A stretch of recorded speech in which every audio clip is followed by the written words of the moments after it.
প্রত্নসম্পদ লুটের অভিযোগ উঠল হাজার বছরের পুরনো দুই প্রত্নস্থানে। মাটিতে পাওয়া গেছে একের পর এক গর্ত, আবার কোনো স্থাপনার দেয়ালে দেখা যাচ্ছে ক্ষতচিহ্ন।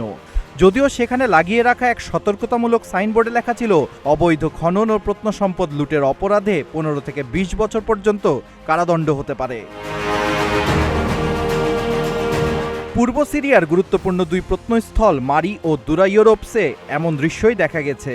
আল বুকামালের কাছে মারি প্রত্নস্থলে গর্ত, ধ্বংসাবশেষ ও ক্ষতিগ্রস্ত স্থাপনার চিহ্ন দেখা গেছে। বিশেষ করে 206টি কক্ষ থাকা রাজপ্রাসাদের কিছু অংশে লুট হয়েছে। খ্রিস্টপূর্ব 3য় ও 2য় সহস্রাব্দের প্রত্নস্তরও ক্ষতিগ্রস্ত হয়েছে। এদিকে পাশের দুরাইওরোপসেও ভবন ও মন্দির ক্ষতিগ্রস্ত হয়েছে। সেখানে গোপনে খনন ও অবৈধভাবে প্রত্নসম্পদ খোঁজার চিহ্ন পাওয়া গেছে। 9 আগস্ট স্থানগুলোতে ভাঙচুর ও অনুমতি ছাড়া খননের তথ্য নথিভুক্ত করে Syrian observatory for human rights মারি, যা টেল হারিরি নামেও পরিচিত। 20 আগস্ট সিরিয়ার প্রত্নতত্ত্ব ও জাদুঘর অধিদপ্তরের কর্মকর্তা আইমান আল নাবু জানিয়েছেন, প্রত্ন ঐতিহ্য রক্ষা করা আইনি ও প্রাতিষ্ঠানিক দায়িত্ব। অবৈধ খনন বা প্রত্নস্থলে হামলার প্রমাণ মিললে মামলা করা হবে বলেও জানিয়েছেন তিনি।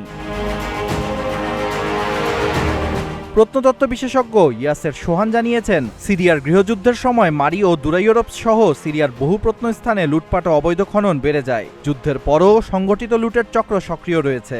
মারির রাজপ্রাসাদের কয়েকটি কক্ষ লুটেরাদের লক্ষ্য হয়েছে। প্রাসাদটিতে মোট 206টি হল রয়েছে। খ্রিস্টপূর্ব 3য় সহস্রাব্দের পাশাপাশি 2য় সহস্রাব্দের প্রত্নস্তরও লুট করা হয়েছে বলে জানিয়েছেন তিনি।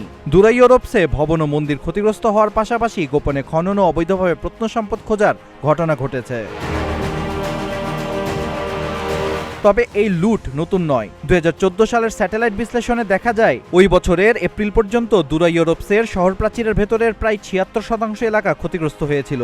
স্থানীয় বাসিন্দা ফয়সাল সালাস জানিয়েছেন, কর্মস্থানের অভাব ও নিরাপত্তাহীনতায় তরুণদের অনেকেই অবৈধ খননের দিকে ঝুঁকছেন। তার দাবি, প্রায় 90% তরুণ বেকার। মারি ও দুরাইওরোপস দুটি সিরিয়ার ইউনেস্কোর সম্ভাব্য বিশ্ব ঐতিহ্য তালিকায় রয়েছে।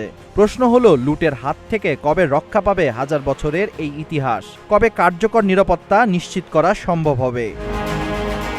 Abid Hasan, green TV digital.